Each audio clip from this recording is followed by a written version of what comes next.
Hola, Mr. Rodriguez, or Mrs. I guess I don't know.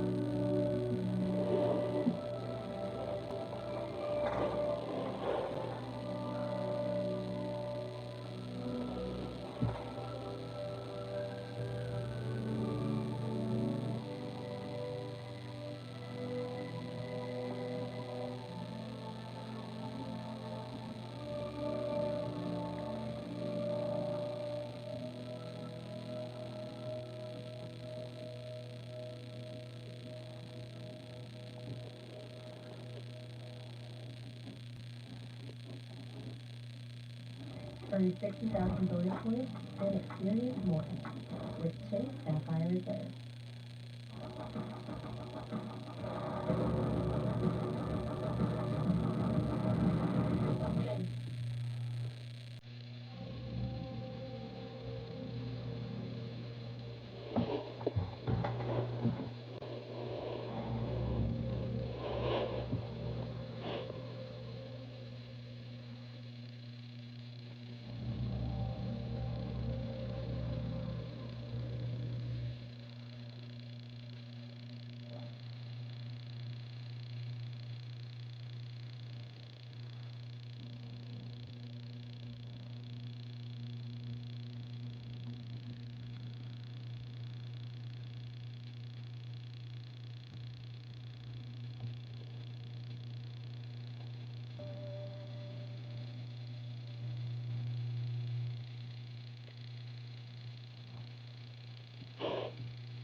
Hey, Mike, how's it going, man?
Collection. Now it actually featuring precision tip foil right where you need them for targeting. Jaro, what's up? Mike, what did I think of the new trailer? I've seen everyone talking about it, but I haven't watched it. I just kind of had enough of hearing about it. I just want to wait until it comes out and just watch the movie. Usually I'm a big, I used to be a huge, I can't wait to see the trailer, but in a way I've kind of gotten sick of trailers because they give away too much, and you could take a terrible movie and make a great trailer out of it. So I'm like, they're not even something you can even rely on to trust. So I just kind of don't care anymore. I want the movie to be good. I hope it is, but we'll see when it actually comes out and if I decide to invest the time, because movies are expensive these days.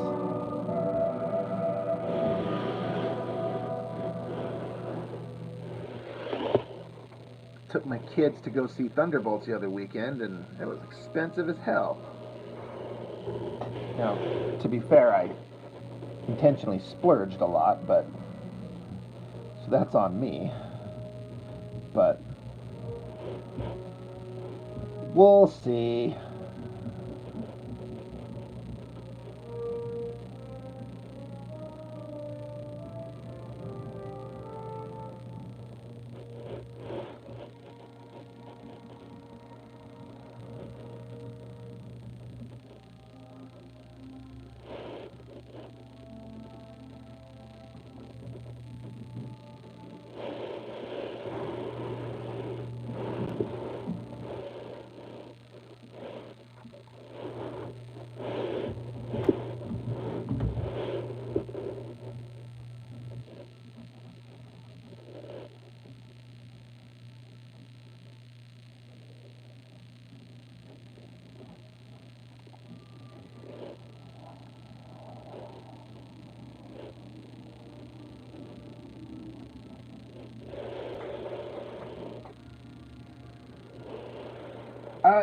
Mike, I don't have an exact page count.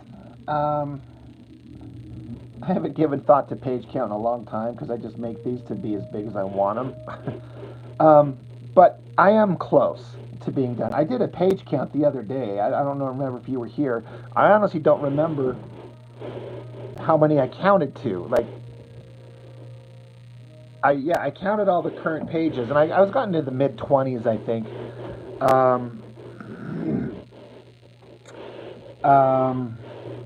But I might be within 8 or less pages of being done. I know what is going to happen in the story. I just haven't thumbnailed it out to the end. And as far as is it like a one-off, it's kind of just a one-off at this point, unless for some reason, like if I put together a crowdfunder and for some reason it,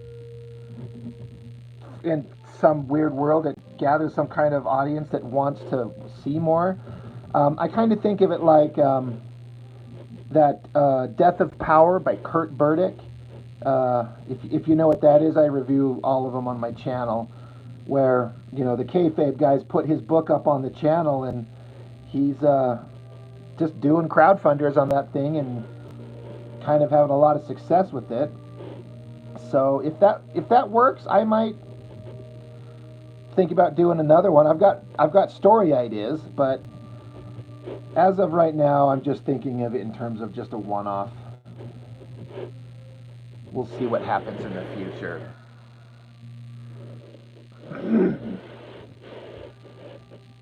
I wouldn't say no to that ever.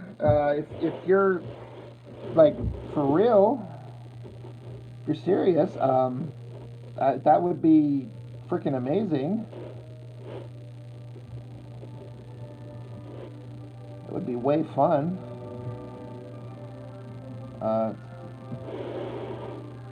A figure with floating heads, right? You know what's up.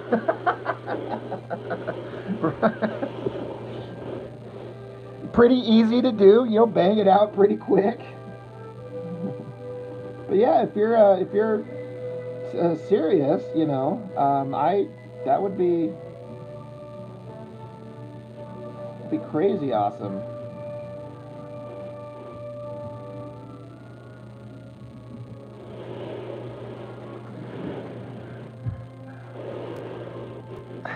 The old disembodied floating heads cover.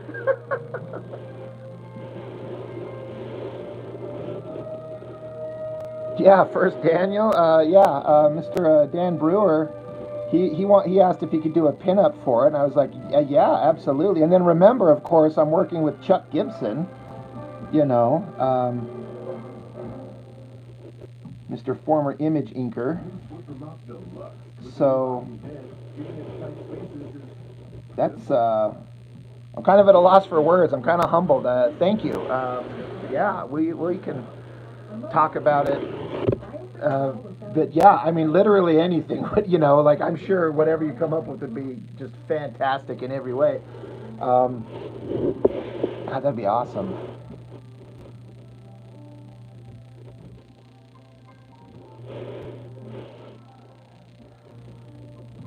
Just keeps reminding me. I'm like, I gotta do my best to up my game to be, worthy of the efforts all you other guys are putting in.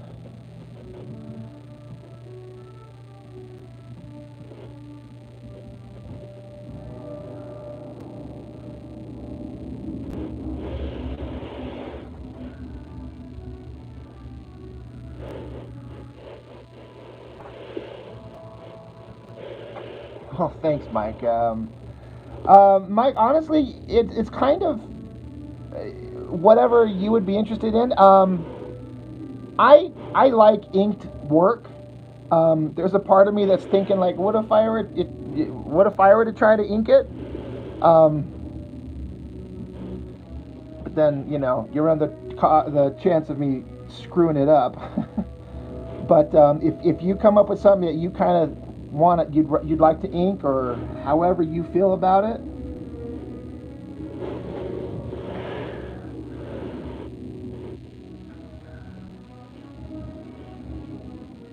Sheldon, what's up? Make sure I'm catching everybody. El Mata says some of these names I can't say. That would be great, Mike. Wow, thank you.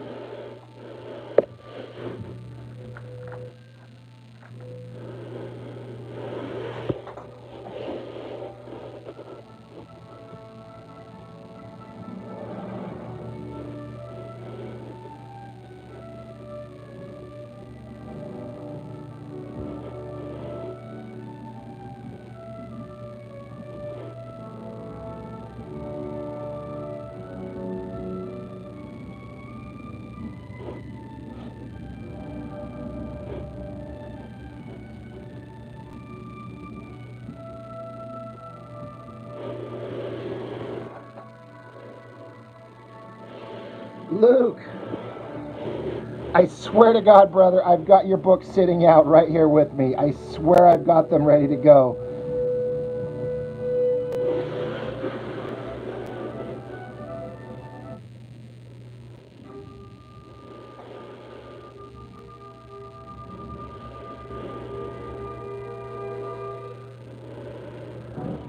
El Mata, gotta go. Duty calls. Well, thanks for stopping, man. Thank you very much. Yeah, all right, yeah. God, that sounds fantastic, man. Mike.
But yeah, Mike, if you need any kind of like specific reference for anything, obviously, just hit me up and I can send over anything in terms of like, what exactly does this guy look like?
Who got stabbed in the head? This is the big hairy naked bad guy that they've been fighting, the Red Coyote. Um, I had to have our heroic ninja guy, the Bloodstrike slash Deadpool stand-in character, um, put him down finally so they could move on to the final little act of the book. So he started by chopping his dick off and then stabbing him in the head. It's like adding insult to injury.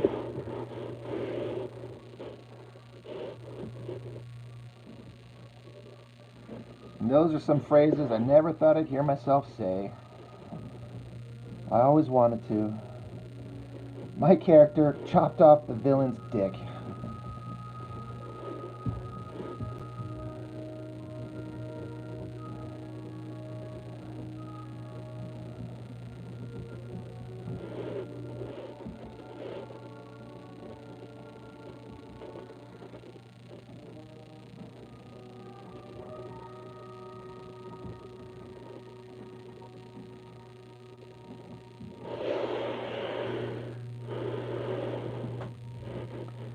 But yeah, this is basically the end of the action stuff. After this, the two hero guys are going to kind of gather themselves together and teleport their asses off to go find the girls that got his severed part and have a little quick confrontation with them, get his stuff back, and walk into the sunset. Roll credits. What if instead of walking into the sunset, they're walking into like an exploding nuclear bomb?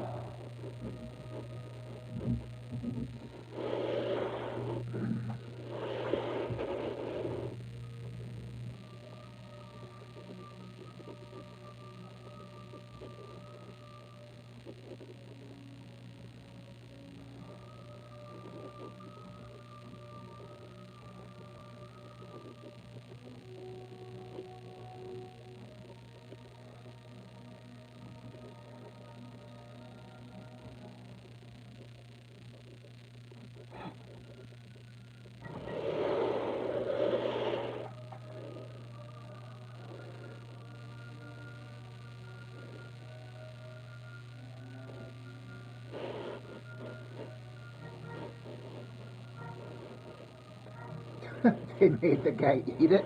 What the fuck? I feel like I had that very concept brought up not too long ago. It sounds like something we discussed on one of these live streams.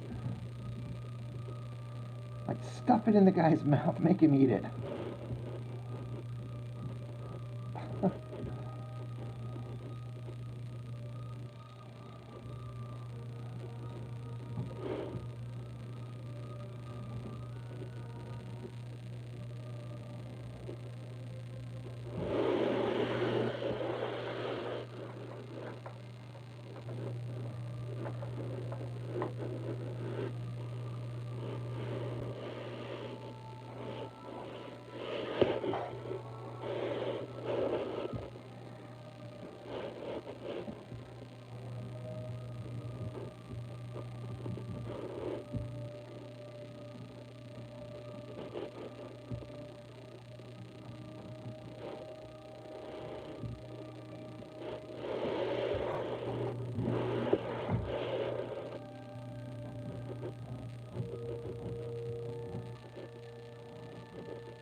D-Man, Egg, Test Tube.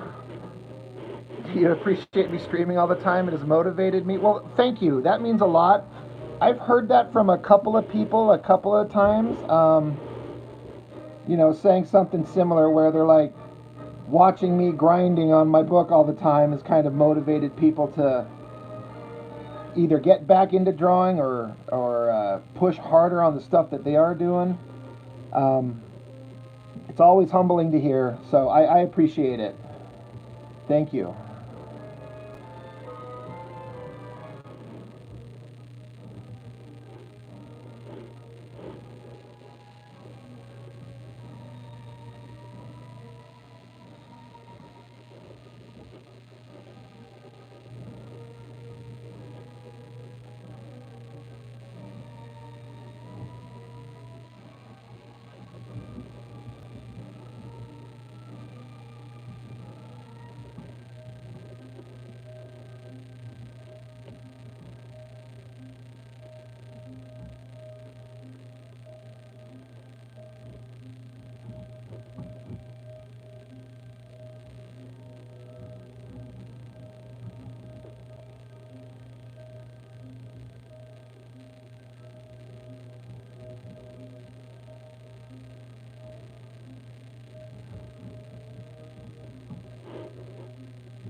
Well, thanks, guys. Jaro, also, I appreciate that.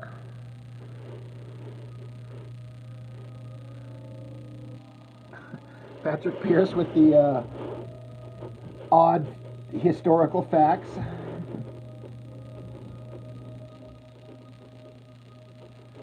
Yeah, I would be demoralized if that happened.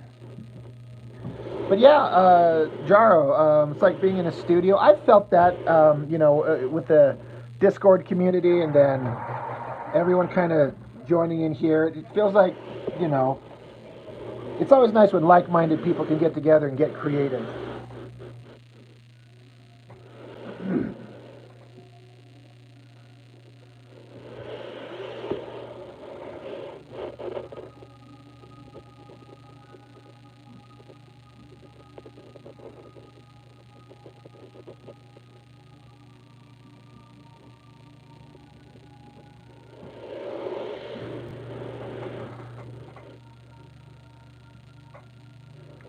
Yeah, Egg Test Tube got you going on a comic book. Super excited. Yeah, awesome. I don't know if you've joined our Discord.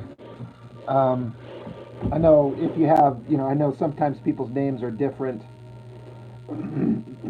Excuse me. But, there's a lot of motivation to be found over on the Discord. It's just a bunch of really good people sharing work, offering up critiques and like positive criticisms and feedback, and people have kind of started working together, formed like collaborations. It's a good place.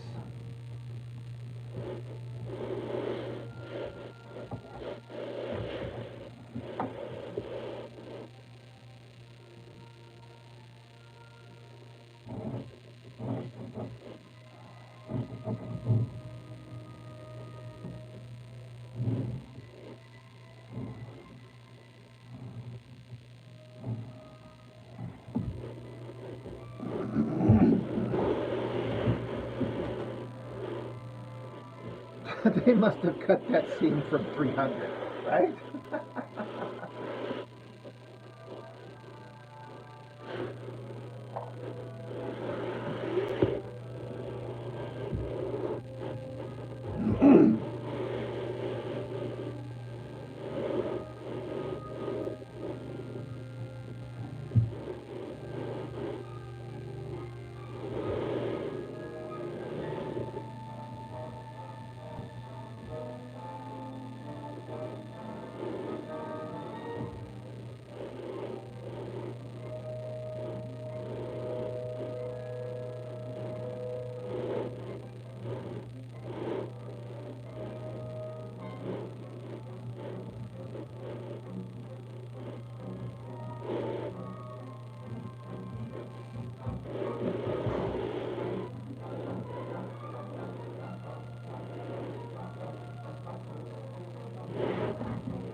It's not a real comic if there's not a severed dick in it. I've set a precedent.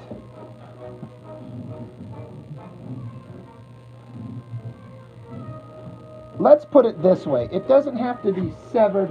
There just has to be a dick in it.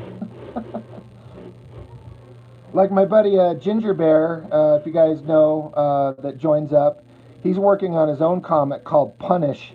And in his book, he's like, you know what? I've got a scene where there's a guy, he's standing there, he's butt naked, and I had to draw his dick, Rob. So, like, we're doing the same kind of thing. I'm like, that's awesome.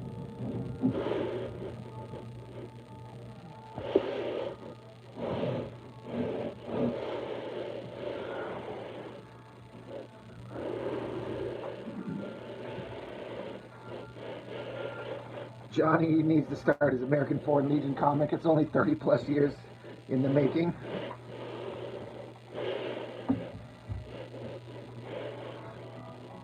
Yeah.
Luke, I have that book on hold at my comic shop, and I actually stopped in there today on my way home from work. Usually after work, I'm so burned out, I just want to come straight home. But I was really hoping they would have had a copy in my hold, because they're supposed to.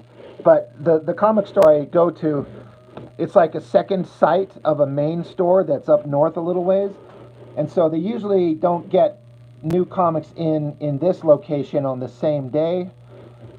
So I was like, can you guys text me, call me, something? I really want to get my hands on that book because, you know, I read Invincible in real time, every issue, and super excited to, you know, read this new Battle Beast.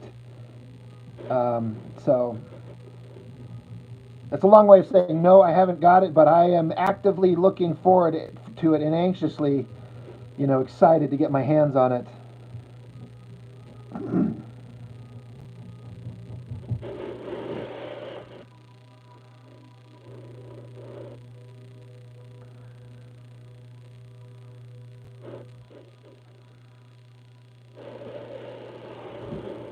That Ryan Otley, he's really good.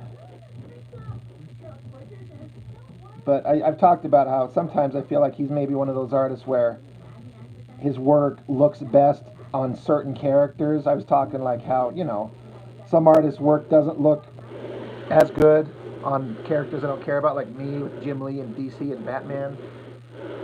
um, blah blah blah. I feel like Otley might have a little bit of that as far as I'm concerned, anyway, just personally, of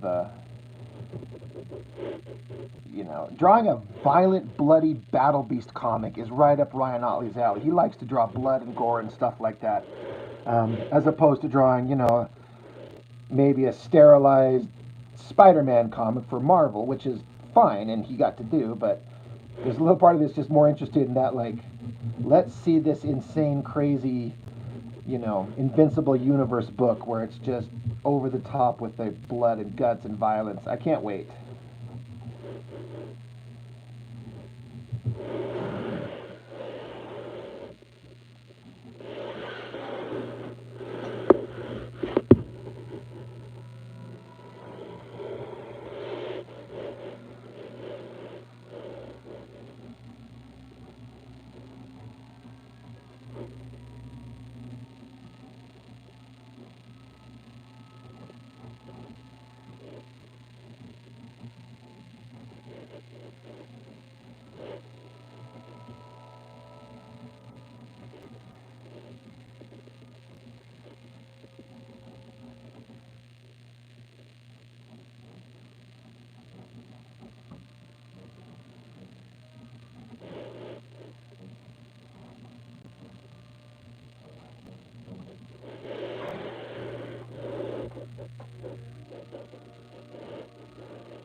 His colorist makes Otley's stuff look so much more visceral. FCO, yeah, I know that name. It's such a weird name for that colorist. I'm always like, how do you pronounce that? But yeah, I've always liked that guy's coloring. Um, yeah, Otley inking himself.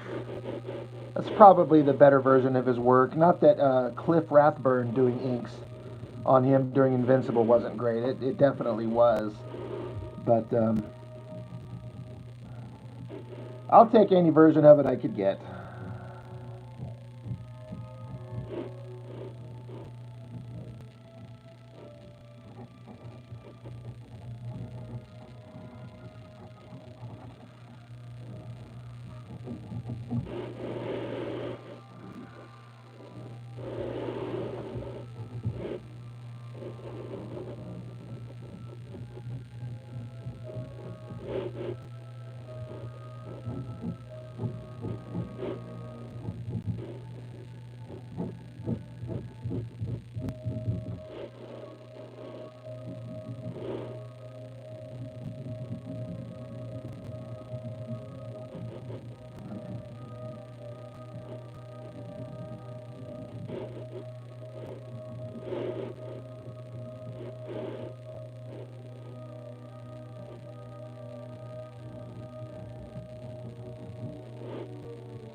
Yeah, FCO. Yeah, he's great. He's been coloring for a while, and I don't think I've ever seen anything he's done that I thought wasn't any good.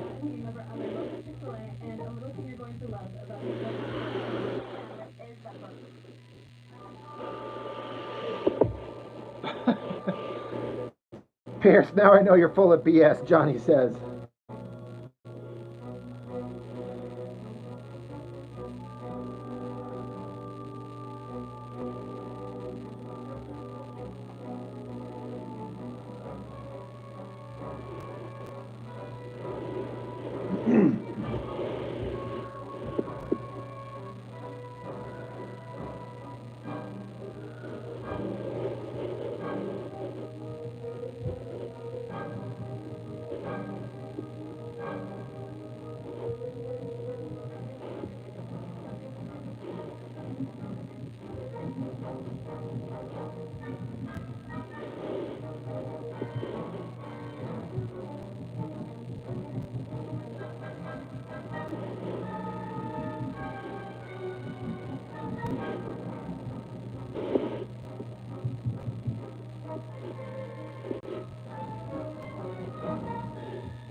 Is that guy the colorist? Was he the one coloring Invincible regularly too? I can't remember. I haven't looked at those in so long. Is that the same colorist that was on the book? You know who did an amazing cover for that Battle Beast? You guys see that one by Dan Panosian? He's like a big close-up of the Battle Beast face. And I think on his social media he put up like a process, like the way he did it, like a time lapse or something like that. Holy crap, is he good. I used to hate his stuff when I was younger. That early Prophet stuff. It was so ugly. And he is like the best artist now.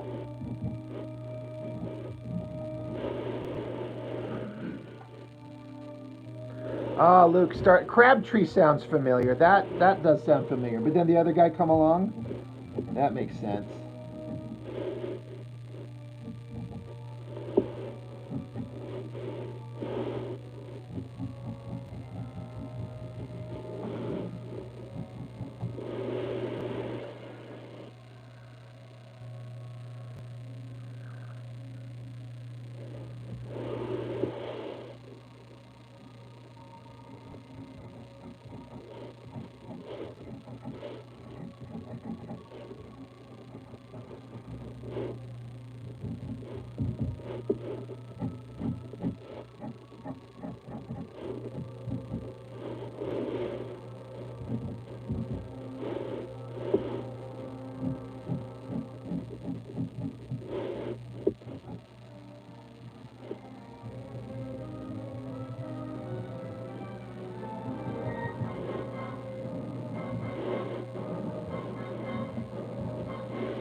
Jaro Panosian got way better. Used to hate his inks.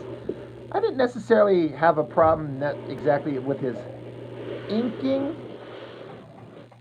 but yeah, that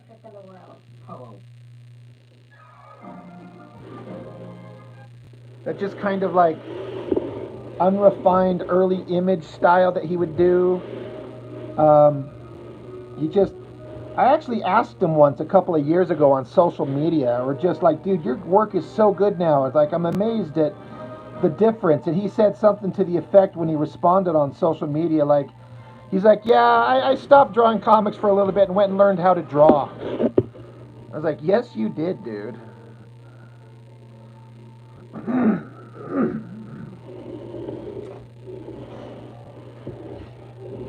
And I've done 2 reviews of his work. I did an art book of his, and then I reviewed a couple issues of Conan that he did. And he responded in the comments on both of them. It was really nice. You know, he doesn't have to do that. And I wonder how it just comes across his feed somehow. But he said some nice things, just really brief, like, hey, thanks, I appreciate it. You know, that was really cool. Frank Cho did that on that one video that I did of his book. So that's awesome.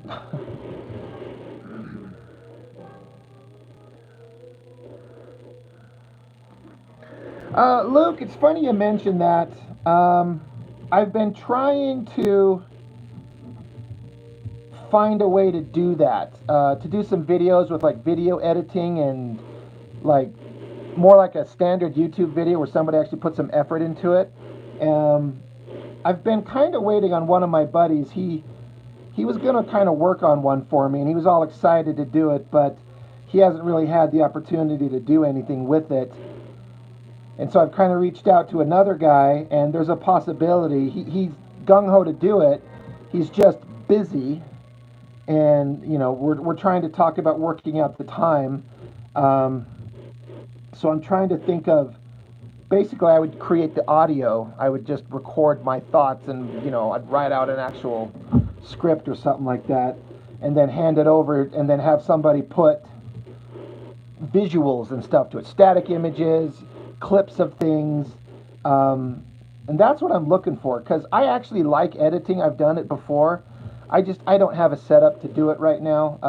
And especially since I lost all my goddamn money when I got scammed, I can't even afford to go buy a new laptop like I was going to. Plus, there's the whole time factor. So I'm trying to see if I can. I'm trying to reach out to somebody who does this kind of stuff and might be willing to help create stuff with me and let it grow. Maybe we can make something. So it's something I'm looking into. I feel like I've got to take advantage of the opportunity I've kind of got with having more than just a few subscribers. Which, thank you everybody. So I'm working on it. I'm trying to figure out a way to make it work. It's hard with full-time job, kids, YouTube channel, comic. Ugh.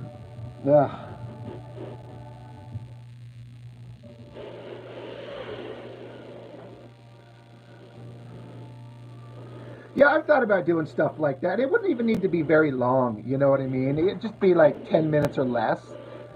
Um, I'm always worried about, like, if I write a script, if I've got anything that's unique about me, maybe that people have kind of gravitated towards, maybe it's just the randomness of my videos. I just turn it on and start talking. I'm worried I'll become stale and boring if I write a script out. We'll see.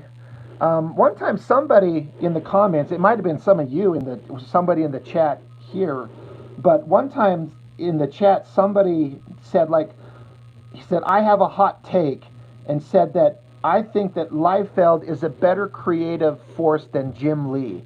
And my first thought was like, oh, bullshit. But I'm like, you know what? I actually think I might have to give that one to them. So I actually thought about doing like a quick kind of video, I don't know how else to say it, like an essay, where I'm like, somebody suggested this, and at first I was like, no, that's bullshit. But when you think about it, what has Jim Lee created?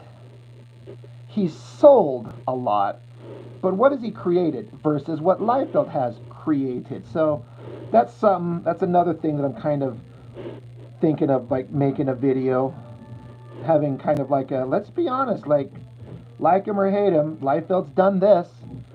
Any creator would be happy to create one character that stands the test of time and becomes a long-standing legacy character. How often does that happen? And Liefeld did it twice with Cable and Deadpool. Like, not just secondary characters like Shatterstar or Domino. Like, Cable and Deadpool are, top tier characters, and he made them, and there's always somebody else helped write him and all that. I get that, but the point being, Liefeld, he created these things, and he's always constantly creating new stuff. Whether it's any good or not,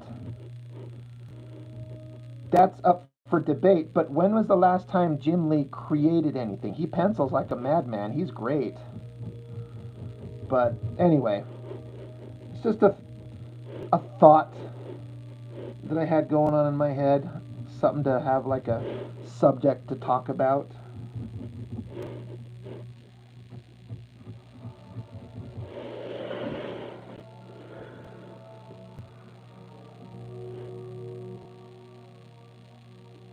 Yeah, Liefeld's a better marketer for sure. But Jim Lee's not trying to market himself. He doesn't have to, so there's difference. And 100% credit to Liefeld for employing a lot of people and starting a lot of careers, and apparently paying really well. So again, full credit to the guy.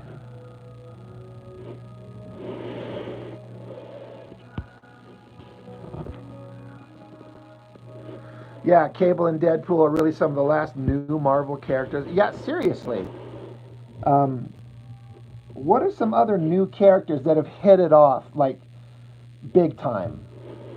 I keep forgetting. There was that character in X-Men that seemed to be almost breaking through to be this interesting character. I think Grant Morrison created him. This guy, he wore like a white trench coat and a full mask, and he had this giant floating egg-shaped artificial intelligence that followed him around.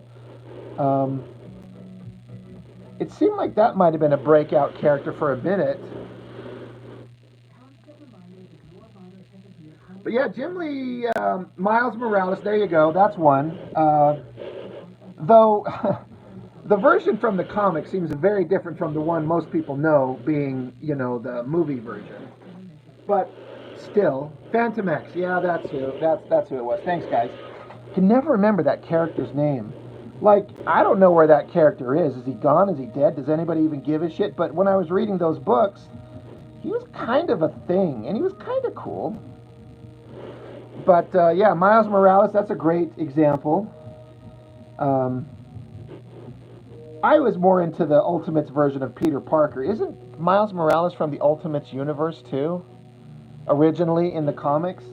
But either way, he's certainly become a big deal, and that I think it's warranted, totally. I am kind of sick of the diluting of the Spider-Man character with all these variants out there. To me, it feels like they keep cheapening the Peter Parker original, but whatever.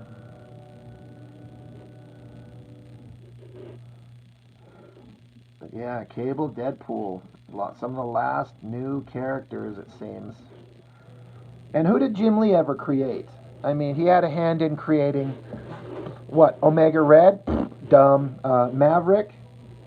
He was popular for about 5 seconds because he was attached to Wolverine's mysterious past. And then none of his Wildstorm characters are lasting anythings. Like, we all know Wildcats, but does anybody give a shit? How about Divine Right? Does anybody give a shit?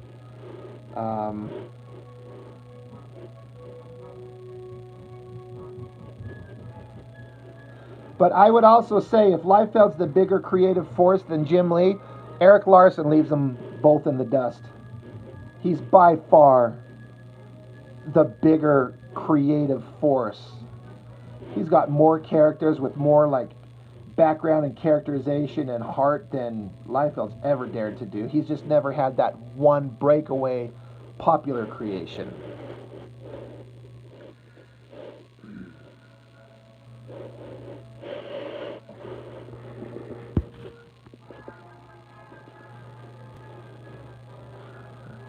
Does Miles count if it's just another Spider-Man? That's a good question. I don't know that Jim Lee created Gambit. I mean, I want to say that has to go to Chris Claremont, because that was in Claremont's run. In terms of the concept, I don't know for a fact, unless if somebody knows for sure. And I'm not sure who created the visual look for Gambit. Is that a Jim Lee thing? I'm going to be blasphemous and say I think Gambit's actual traditional outfit sucks. It looks really stupid. In which case, I would definitely say that's a Jim Lee design, because Jim Lee's costume design sucks. But Bishop that's a Will's Protasio thing.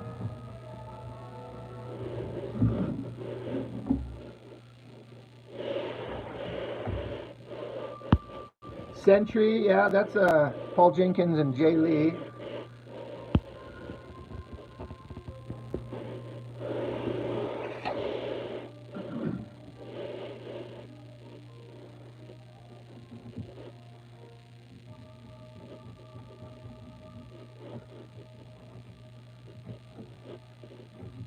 Feels like, I don't know, I mean, I don't know anything, but like the vibe in the universe seems to be that Marvel doesn't encourage new creations from artists because they don't want to have to share credit. I'm like, share credit, make something interesting. Like, give the fans what they want. Let the artists explode and take off and make something awesome. I don't know. I'm not in the industry. I'm just a chucklehead that just knows what he read back in the day and what he reads around today.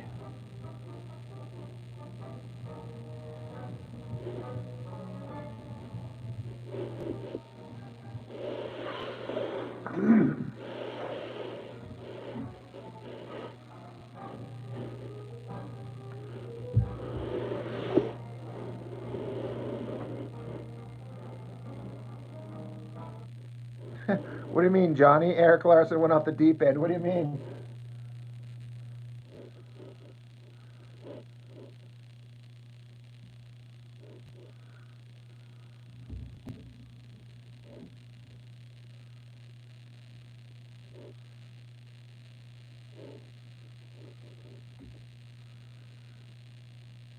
Jaro, yeah.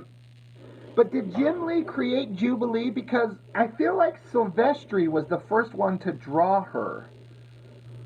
Um, Jim Lee put her in like basically um, Robin type color schemes, like with the big yellow jacket and the I don't know. I feel like that was like a Dark Knight design, but I don't. Again, I don't know for sure. Um, I don't. I thought that Silvestri was the artist that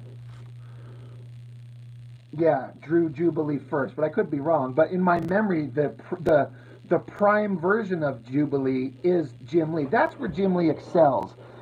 He may not create anything, but he might draw the coolest version of the thing. In my mind, the coolest versions of Wolverine are not always, but often a Jim Lee version. I think the best version of Wolverine is Mark Silvestri, but the best version of X-Men to me, personally, just because it's my era, is Jim Lee X-Men, including Wolverine.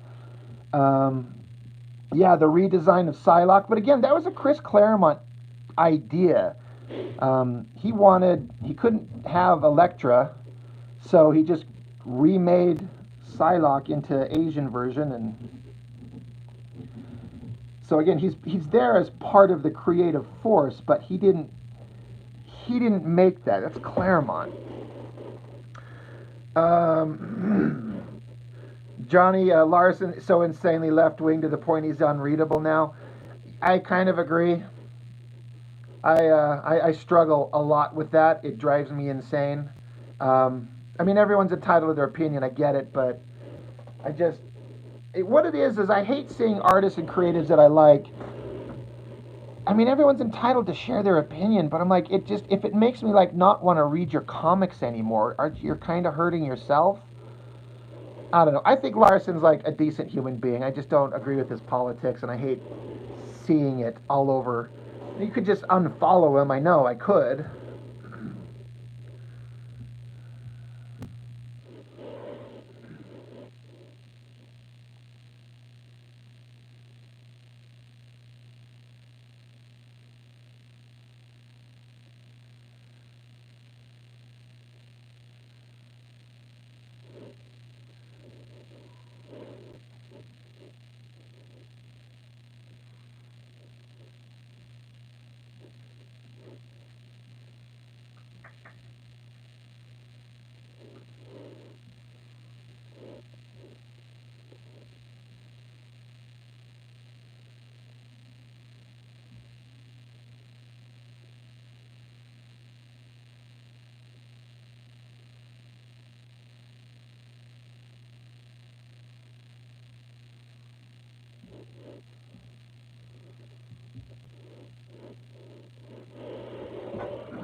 Yeah, cop version of the Savage Dragon. Yeah, that's prime dragon territory. I'm like anxious to get back into the Dragon comic reviews, but I've misplaced the next issue, and it's in this pile of shit behind me. I just got to go digging, but I'm just so mad.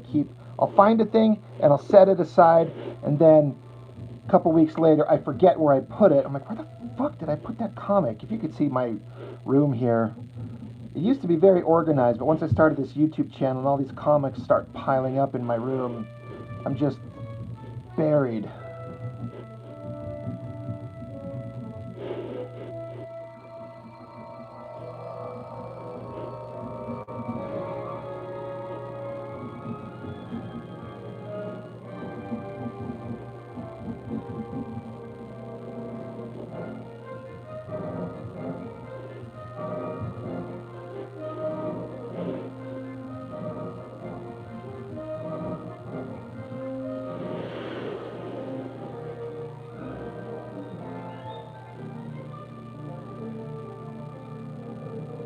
Kevin, what's up?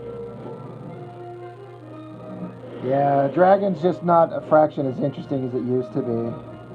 I appreciate the fact that he's still doing the same character, the same book, and he's changed it and moved it along, and you know, it's not the same thing 30 years later. I respect that, but it's also not interesting anymore to me.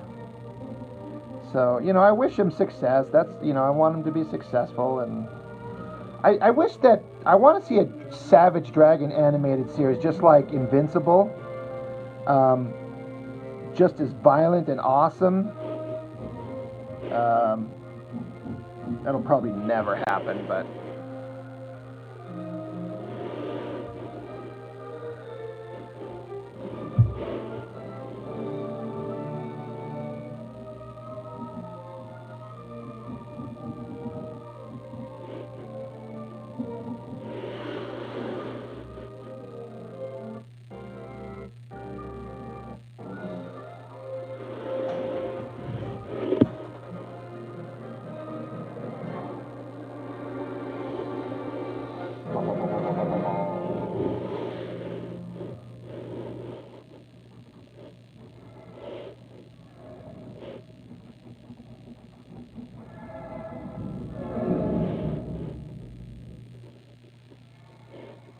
What do you make of it? It appears to be a code, Captain. From an intelligence unknown level. Continue transmitting universal peace and hello in all known languages. Get this Starfleet Command. Communication. Starfleet Command, this is USS Saratoga patrolling Sector 5, neutral zone. We're tracking a probe of unknown origin on a apparent trajectory to the Terran solar system. Attempts to communicate with the probe have been negative on all known frequencies. Continue tracking Saratoga. We will analyze transmission. Roger, Starfleet. Saratoga out.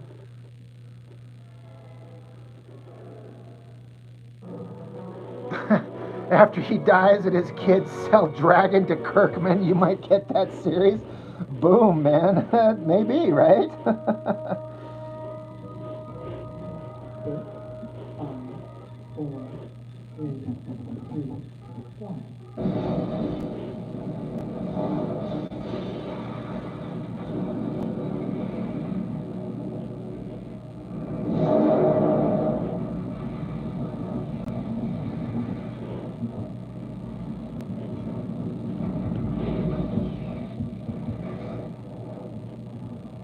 Fully understand the events of which are Hold the image. necessary. Hold!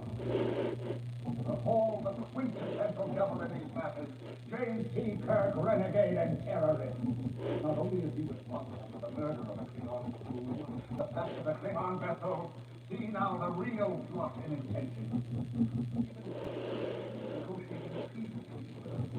Kirk was secretly developing the Genesis torpedo, conceived by Kirk's son, and test detonated by the Admiral himself. They call the Genesis planet, a secret base for which to launch the annihilation of the Klingon people. We demand the expedition of Kirk. We demand justice. Demand justice. Require you.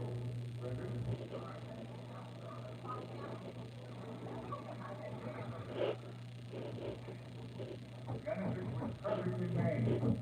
Creation of life.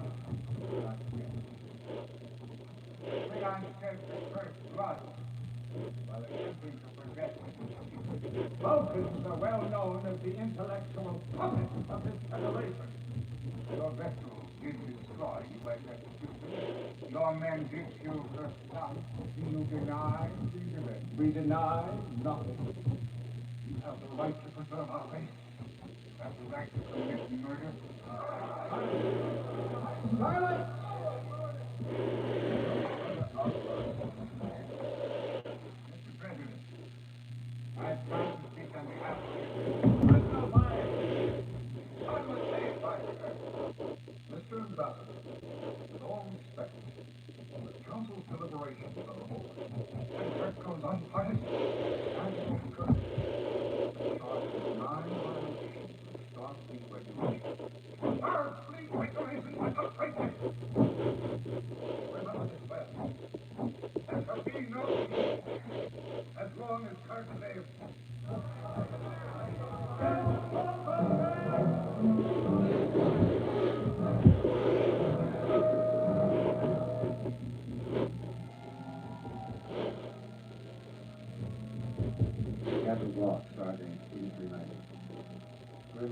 month of our local exile. Construction of fortified defense of Ireland.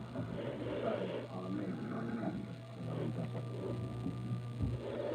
capture. No, Christopher Plummer was in Star Trek 6. Well, thanks, Johnny. Appreciate it.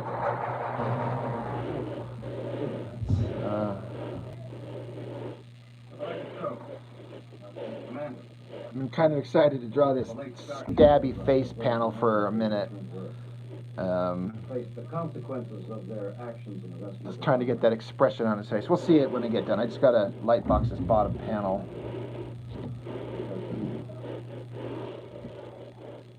Mr. Scott. Aye, sir. Aye, sir. How soon can we be underway? Well, give me one more day, sir. Damage control is easy. We can clean up. That's hard. You'd think we could at least send the ship. Bad enough to court-martial and spend the rest of our lives mining borite, but to have to go home in this swing-on swing trap. You learn a thing or two with a swing trap. Instead of cloaking the bug, it costs a lot. I just wish we could cloak the stench.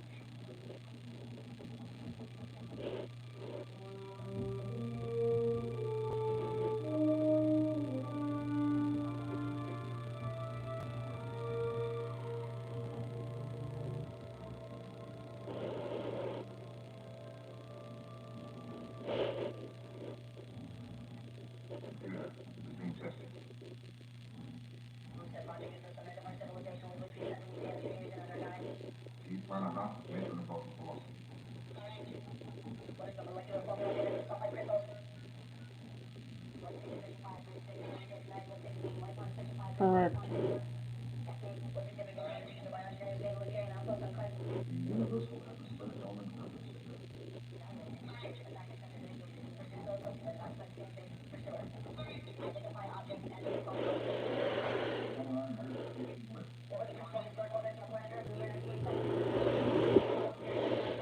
This God wielded the starship. Adjust the sine wave of this magnetic envelope so that anti-neutrons can pass through it and anti-gravitons cannot. What is the electronic configuration of that order? How do you feel? How do you feel? How do you feel? I do not understand the question. What is it? I do not understand the question. You don't have humor. The computer knows it. The question is irrelevant. Boss, reframe your mind. Get in a focus. You may not understand it. But as my son, you have to. They will sit. As you wish. Since you deem it of value. Why? When you do this authentically. Boss, does the good of the many outweigh the good of the one? Accept that as an accident. And your life. Many of your stories. They have sacrificed their bravery to protect the one. You was more important. Humans make theological decisions. They do indeed.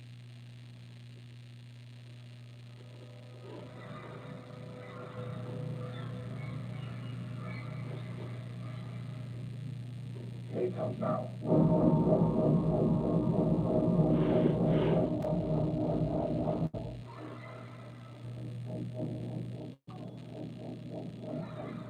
What's causing that? Their call is being carried on an application with enormous power. Will we activate the range? Negative. This impacts on all our systems. Yellow alert. Here's Doc. Now, you spell your feet. Emergency curtain.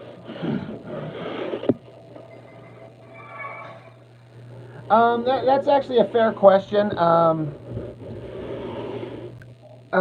So the guy, he's been carrying versions of Shatterstar's swords. If you remember what those were like in the original X-Force comics. There was the double-bladed one, and then Liefeld would draw him with like a shorter, wider, fatter one, and that's what this is. But the difference is I guess I'd have to let me draw it here, just as a for example. Like Liefeld would draw the sword just like a big, flat, thick blade, and then he'd put like this. I don't know what the term for it is, like this rounded kind of inset design in the sword, but I just designed it where that's actually open inside it, if that makes sense.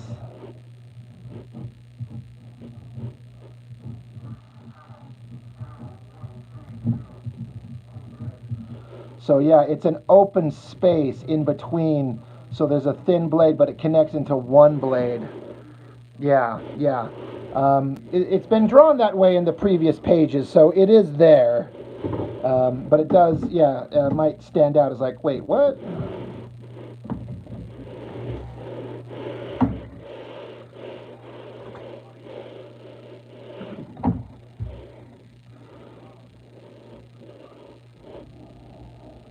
But yeah, good eye. You know,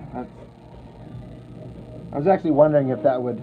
It actually, I should say, that wasn't my initial intention. I was drawing it the way Liefeld did, but Chuck inked the first image of it, and he interpreted it as it was open in that section, and so that's how he inked it. And I was like, I actually kind of like that. I think it actually looks kind of cool. So I just like started drawing the swords like that from there on out.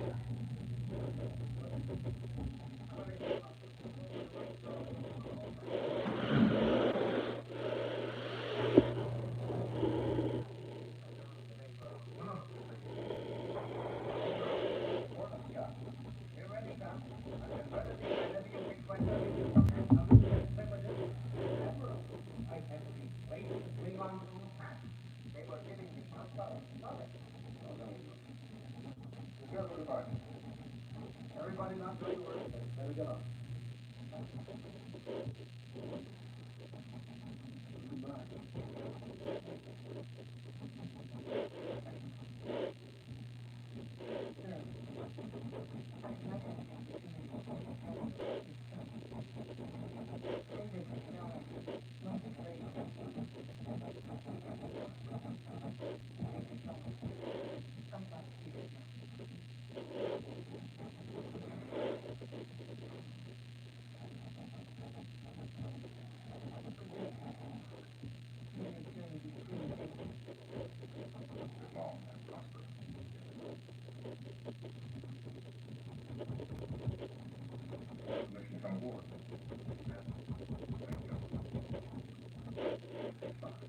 Spock, too.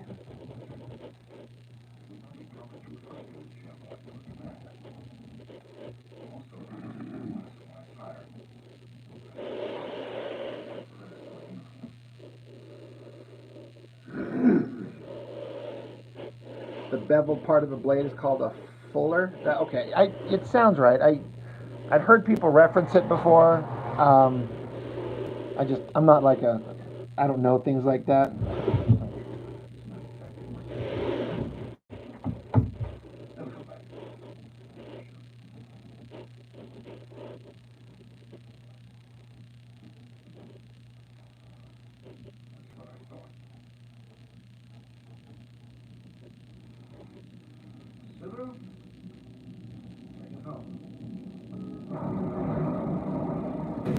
Thrusters functional.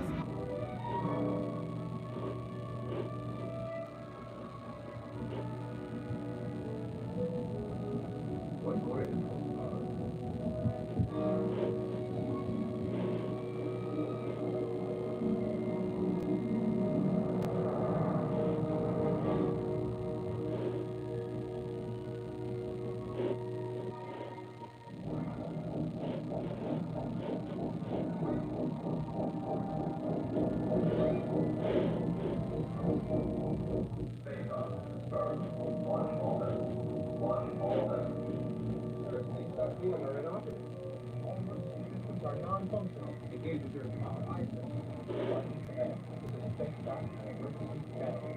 We have lost all external power.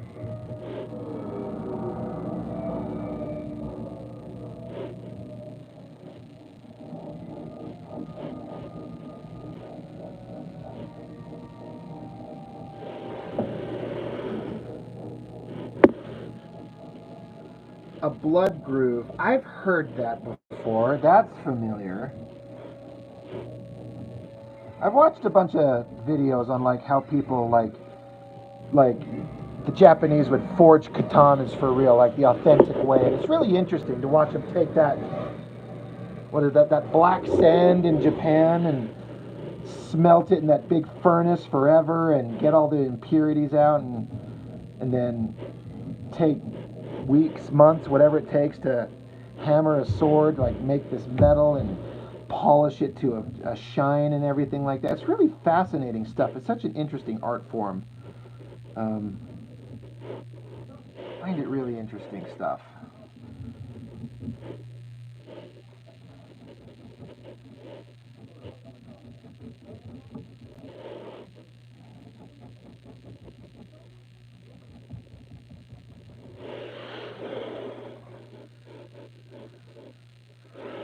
Panda, what's up? What is up?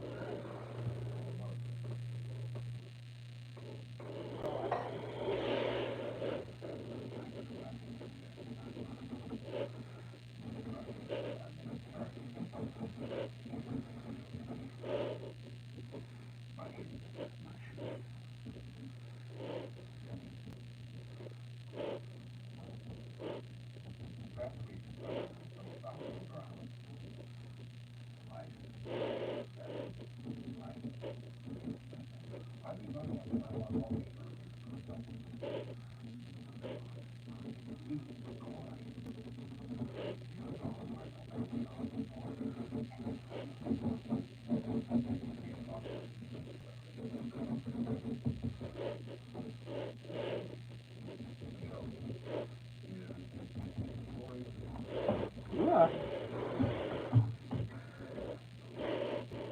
Yeah, my splitting headache is right?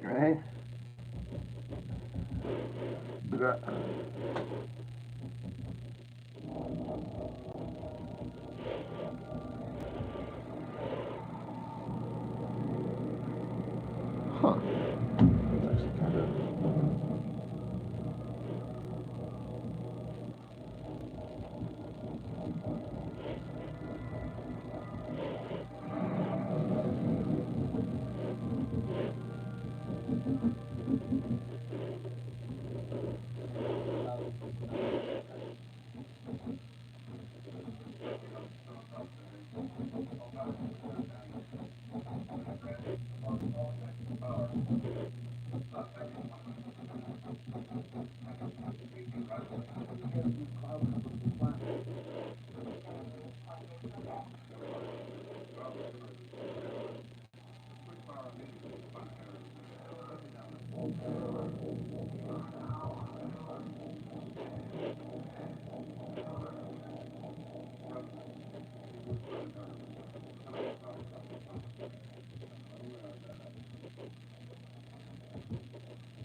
Panda, it's just my cell phone, man. I went on Amazon and found it was like $30. This clamp arm that just clamps onto the side of a desk or something, and it's got this metal like flexible swing arm with a little plastic vice grip clamp thing that you just fit your phone in, and it pivots and twists side to side. And that's it. It's just my phone. Like I said, I have a very low-tech setup. I don't have cameras or a laptop connected to it. I don't have any crap like that. It'd be nice to. One of these days, I'm going to have to break down and get something like that. But it's just my cell phone.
Pritchard, that's exactly what it's referenced off of. Were you here the other day when I was talking about it? That's exactly the inspiration for that shot. I actually looked up that scene. Panda, yeah, you had one that was too weak to support your phone. That's crazy. This one's pretty heavy duty. And like I said, I got it from Amazon, and it was not, like I said, $30. That was like 2 years ago. So yeah, for me, it's totally worth it just to have this thing to mount it on. And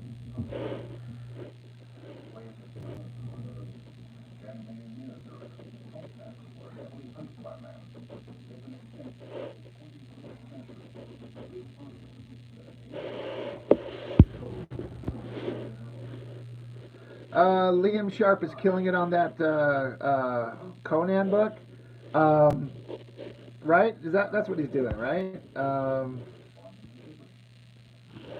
I follow him on Facebook, and man, his work is outstanding.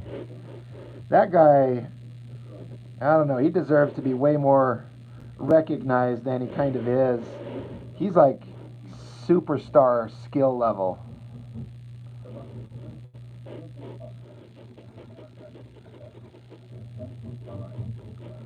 I don't usually get excited to pick up a Conan comic, but for that one, I think I might be buying a Conan comic.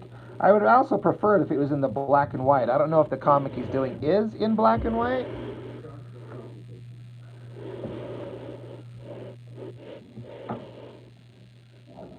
But I would sure prefer it that way.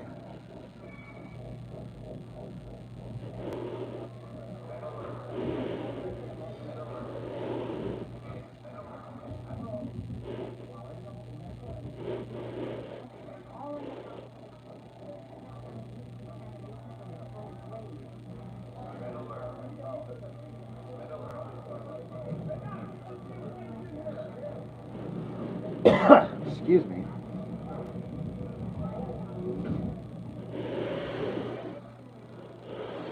Alright. I think it's time to lose the light box.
a whole pile of old vintage black and white Conan, like the magazines. One of my buddies sent me a bunch of them. I actually need to start showing more of them on the channel. It's on my, intend to do it every week and then find something else. But never a huge Conan character guy, but artistically, Conan seems to bring out the best in a lot of people.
down.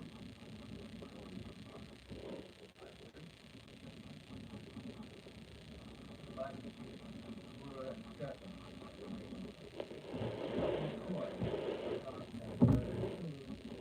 Convert the wheel. Oh, sorry. Well, get the spot now.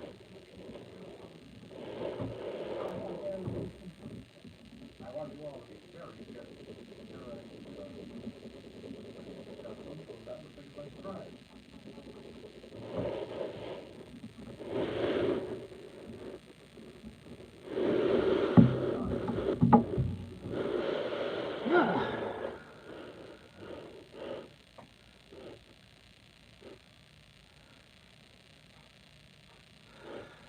Panda, I can't color, so I'm not really pursuing it, and I would, I don't have any money to pay a colorist. I would rather have black and white than bad coloring. I know I could find somebody probably pretty cheap, but if I'm going to have a book that goes full color, I want it to look the way I want it to look, or, you know, as close as I could come up with, but I don't have money to be able to afford that. So, yeah, like I said, I'd rather just stay in black and white, and like I said, if I could find anybody that I could afford to pay who's a good colorist, that's always an option, but, you know, that's not in the cards right now. Anyway, I think you're going to spend $60 for a canned toaster oven. Too out of your mind.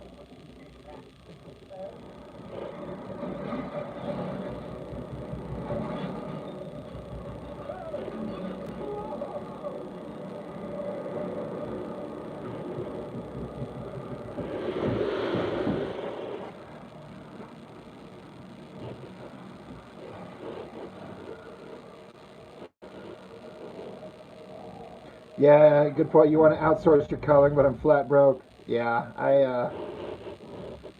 yeah, it would be hard. I don't know if I were going to color it.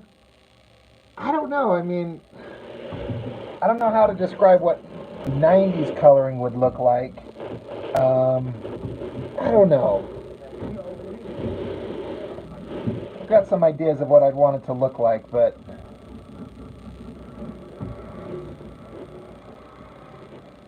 I haven't really, like I said, I haven't really devoted a lot of time to thinking about it because it's just not happening, so I don't think about it.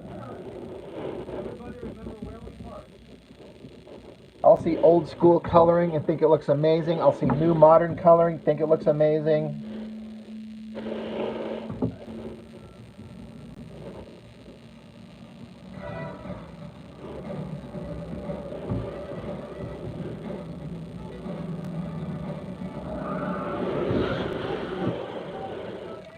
NPC Tony, what's up?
NPC, yeah, I'm self-taught. I mean, I've never been to school to learn how to draw, if that's what you mean.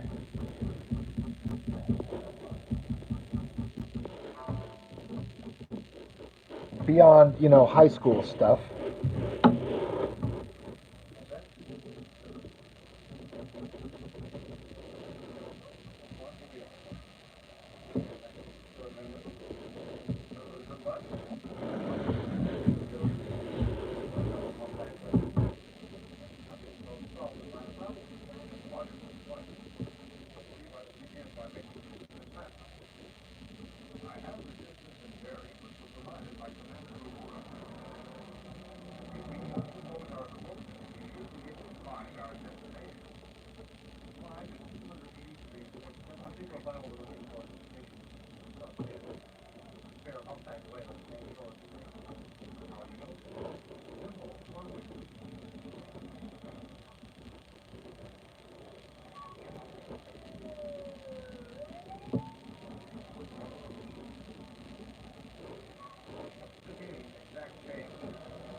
Yeah, I agree, Panda. That kind of reminds me. If there's one thing I dislike, I mean, even I've seen some images where, like, the coloring looks good, but it's hiding so much of the line work, especially like the intricate inking that goes on. And I actually I don't like that. I'd rather the line work itself be able to stand out. When the coloring is hiding some of the artwork, I get that comics are a collaborative medium and coloring's supposed to help, and it does, but the artist in me just hates it when all this amazing line work by some of my favorite artists and inkers is just hidden by the coloring. It drives me nuts. So that is something that I would not want in my own stuff.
No, most trails don't they have a top just like straight fast amount of time. That's the limit of their possibility. Unfortunately, their influence is far more aggressive. Good mildly. Since the dawn of time, men have harvested whales for a variety of purposes. 100 years ago, using hand-sewn harpoons, man did plenty of damage. Jaro, thanks for stopping in, man. Appreciate it. This is mankind's legacy. Whales have Johnny read the last Ronin. I've heard that's good. That's one of those I've heard nothing but positive things about. despite all attempts at banning whales, there are still signs of empires currently engaged in the storm of innocent victims. The humpback whale once numbered in the hundreds of thousands. Today there are less than 10,000 specimens alive, and those specimens are no longer fully grown. In addition, many of the female whales are deceased, while still bearing unborn calves. Now, if you follow this, you are introduced to the mysterious side of the whale. Large deep-water canopies. Only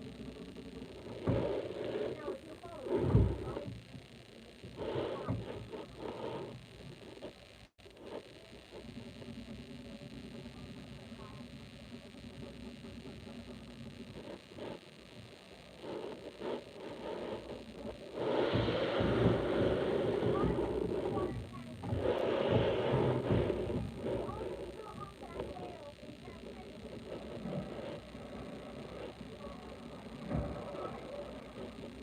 captivity. They are mature humpbacks, weighing 45,000 pounds.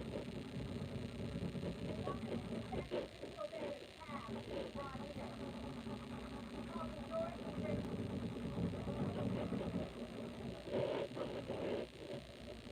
Female humpback. Same place to be, one for the other. Throw ourselves up. Beautiful, I know,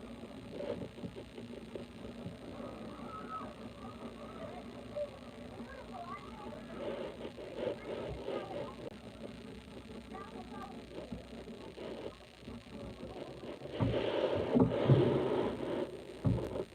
here.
Thanks, Johnny. Yeah, like I said, I was kind of excited to draw this page, and at least that panel specifically, and kind of having fun with it.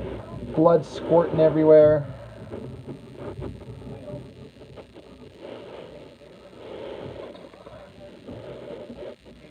Without risking your lives, you can't let them go without taking the same chance. I know. And besides, we're not talking about human beings. Oh, maybe I don't know about you, but I think that not limited by us being very intelligent.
Huh.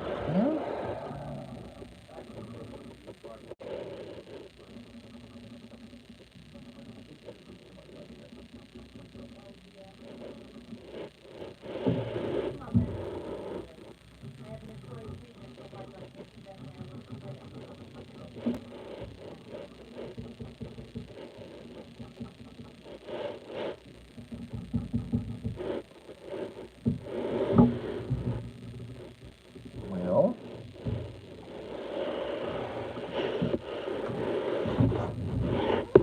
mostly.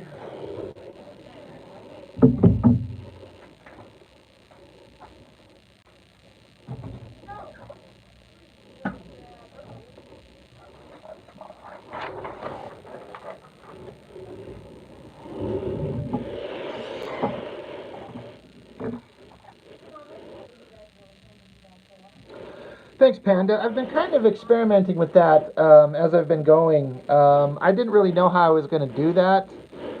I haven't really drawn like at length, like a figure all in black, and trying to figure out how to put highlights on them to make it stand out. And I feel like I'm kind of getting the hang of it now that I'm approaching the end of the book. Um, it's all, it was interesting when I was doing my He-Man fan comic. I'd been drawing those characters for so long, for years. I kind of feel like I got a handle on them as much as I can. But then when I started this thing, I'm like, I'm drawing all new characters that I haven't lived with for any length of time. So it's been like a, a learning process as I go. And now that I'm getting to the end of it, I feel like I've kind of got a handle on them mostly. I've drawn more dicks in this comic than I ever thought that I would. But that is part of the fun.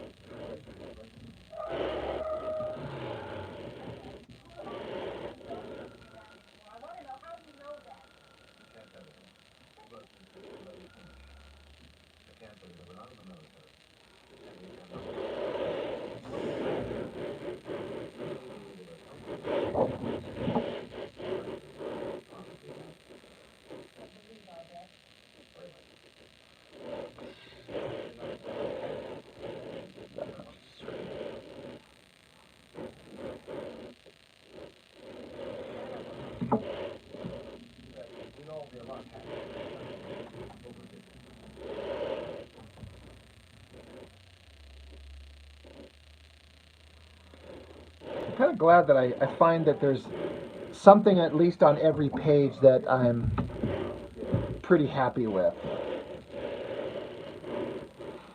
There's the adult page, no one look. There's another adult page, no one look. I actually should put some background to these things.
Man, Dances with Wolves is one of the best movies I've ever seen. I'd kick anybody straight in the nuts if they were to say it was boring.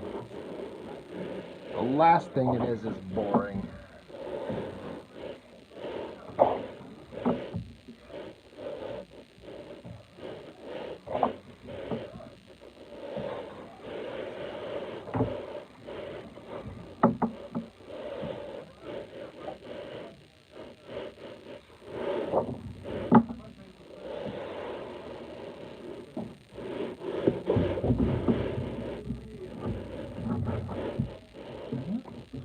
Yeah, I'm pretty far into this. I should do a page count. I did this the other night, but I need to do it again before I wrap up.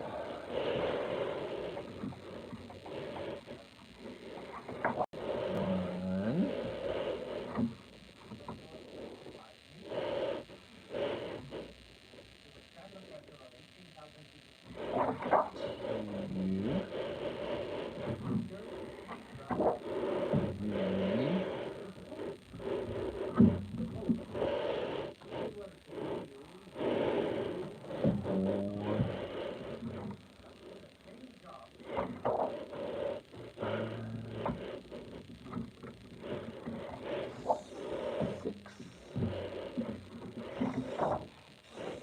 seven,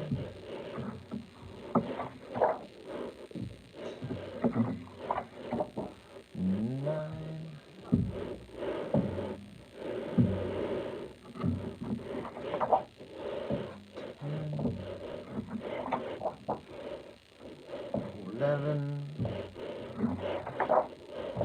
12, 13,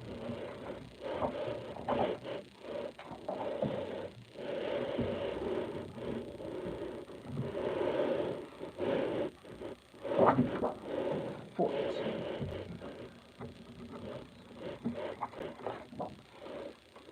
15,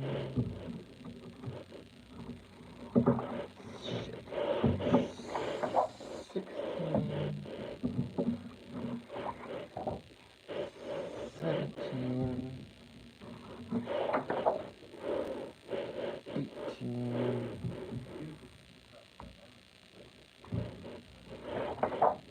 19, 20, 21,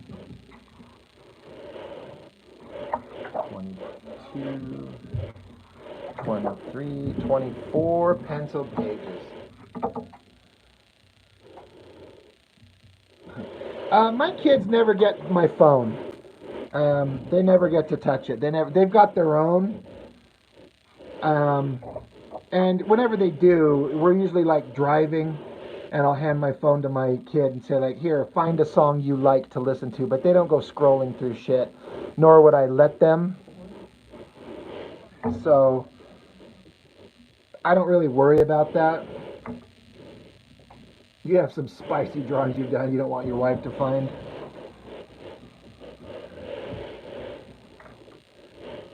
You know, it's that kind of shit in a way that led to my divorce. I'll be honest.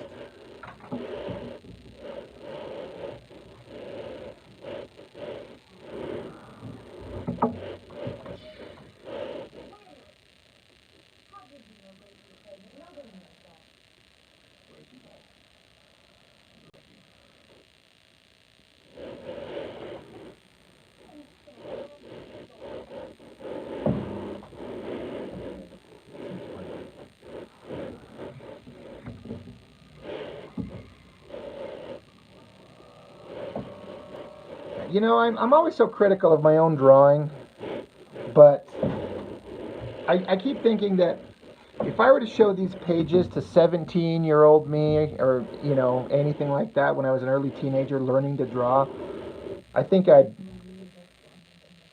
you know, teenage me would just be blown away. That's not me trying to kiss my own ass. It's just like, I always feel like I can do better. Nothing's ever right, but it's just kind of all about perspective. Young me would have saw these and gone, holy crap, how did you do that?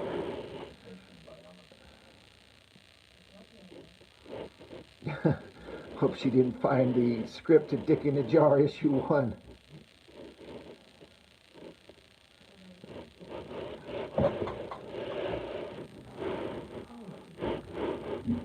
Yeah, the X would not care for this page at all.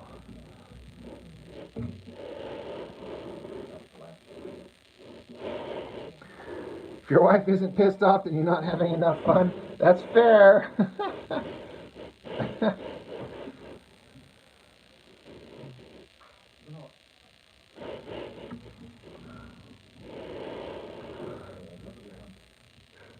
Oh, God. Time to wrap up. God, these afternoons, these live streams zip by. I can't believe I've been on here 2 hours already.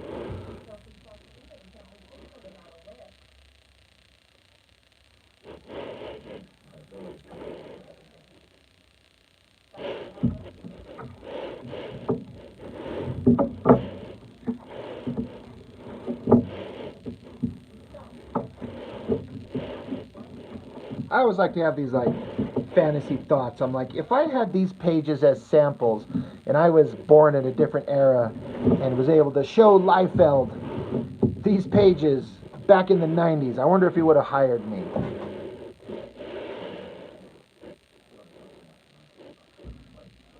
It's always like a maybe, woulda, coulda, who knows.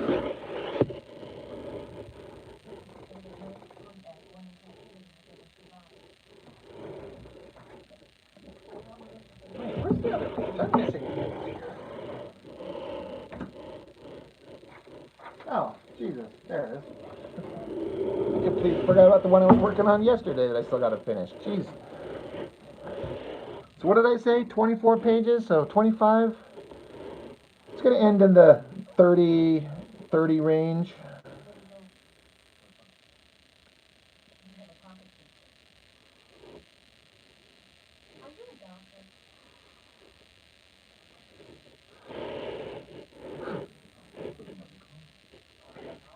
Anyway, guys, I'm going to shut it down. I got to do some meal prep for tomorrow and go my happy ass to bed.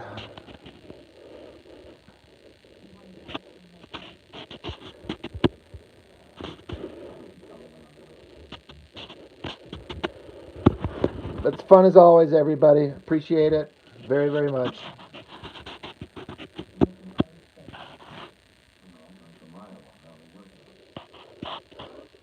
Oh, God, I'm tired. Okay.